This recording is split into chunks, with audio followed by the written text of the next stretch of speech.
해서 이제 그려보면은 뭐 먼저 형태 먼저 보면은 이렇게 생겨 있고요. 이제 실제 유리를 잡고 있는 이 틀이 이렇게 닫혀 있는 상태였다가 이렇게 열린다라고 하는 열리는 궤적을 그려놓은 거로 보시면 되고요. 이 회전시켜 놓은 각도는 한 45도 정도로 해놨는데 실제로는 뭐 90도로 전부 다 이렇게 그리셔도 상관은 없습니다. 90도까지 다 그리셔도 상관없는데 좀 90도로 열려 있으면 문하고 좀 헷갈릴 수 있으니까 45도 정도로 그려놨고요. 그리고 그리는 방법은 위쪽에서 그린 방법과 동일합니다. 좀 생략할 거를 생략하고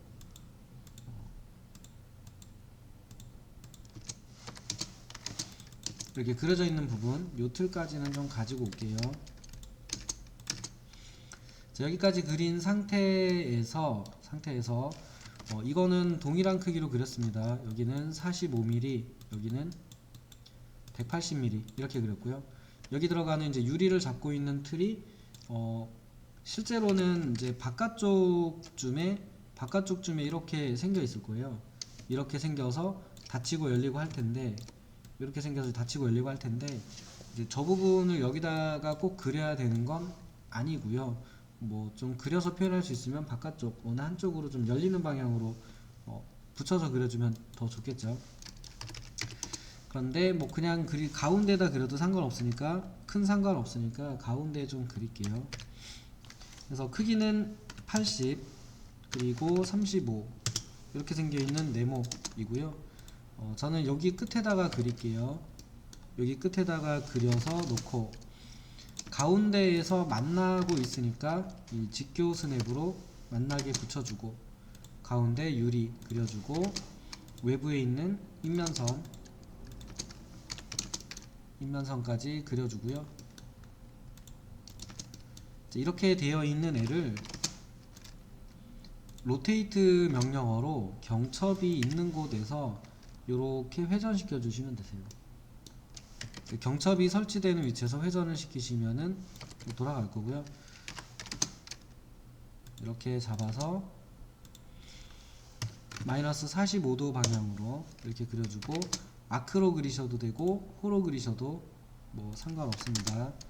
불필요한 부분 잘라내 주시고 이렇게 그리시면 되죠. 그래서 그리시면 되고요. 지금 제가 얘를 바깥쪽에 그렸는데 반대쪽은 아직 안 하신 명령어 미러를 이용해서 좀 그리고요. 이렇게 그려놓고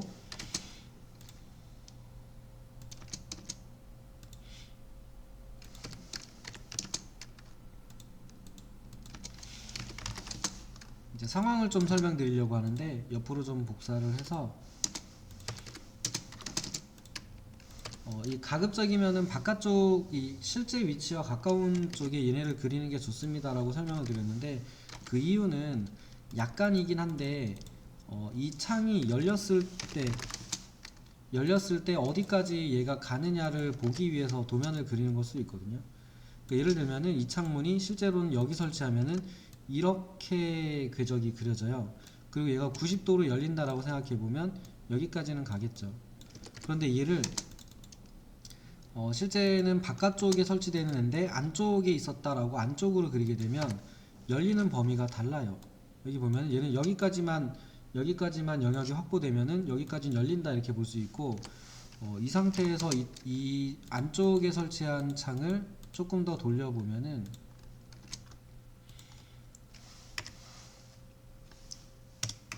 이렇게 90도까지 돌렸고 돌리고 나서 보면은 앞에서 만든 물체도 앞에서 만든 이 창도 마이너스 45도 해서 90도까지 한번 돌려볼게요.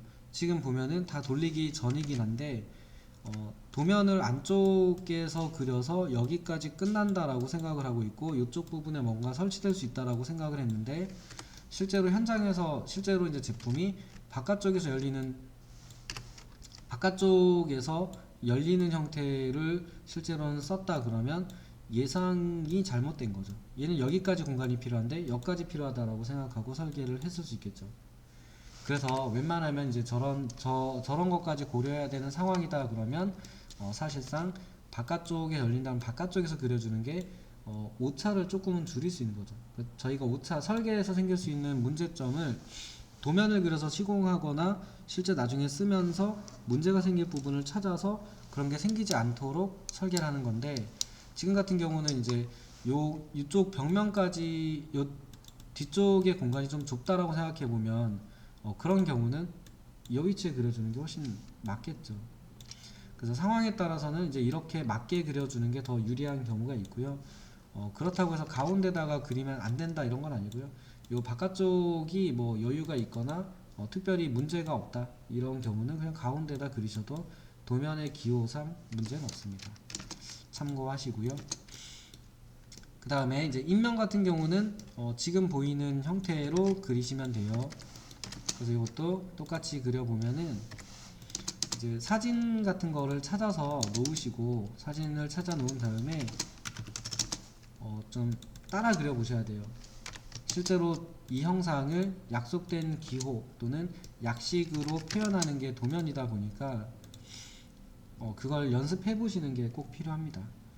그래서 이 창문의 외곽에 있는 프레임, 여기는 마찬가지로 45mm 이렇게 할 거고요. 안쪽 같은 경우는 가운데서 창이 만나죠. 여기 같은 경우는 닫았을 때 가운데서 프레임이 만날 거란 말이에요. 이 창문은 가운데서 이렇게 만나야지 여기 닫히겠죠. 그래서 그렇게 보면은 가운데 부분의 프레임이 이렇게 두 개가 다 보이는 게 정상입니다. 그래서 여기서도 가운데에다가 그려놨고요. 여기를 기준으로 사각형을 그렸고요. 옵셋해서 8cm 정도로 그리겠습니다. 중복선 저는 별로 안 좋아해서 다시 지울게요. 이렇게 해서 그리면은 이제 지금 있는 형태가 여다지창의 인면이고요. 이렇게만 그려놓으면은 이제 약속된 방법으로 그린 건 아니고, 실제로 여기에 경첩이 있는 위치, 이쪽이 경첩이 있었을 거고 이렇게 열렸을 거잖아요. 이렇게 그 경첩이 있는 쪽을 이렇게 기호를 넣어 주시면 됩니다. 그래서 이거는 빼먹지 말고 열림 기호 반드시 그려 주셔야 되는 거니까 열림 기호까지 그리시면 이 창문에 대한 인면 표현이 될 것 같습니다.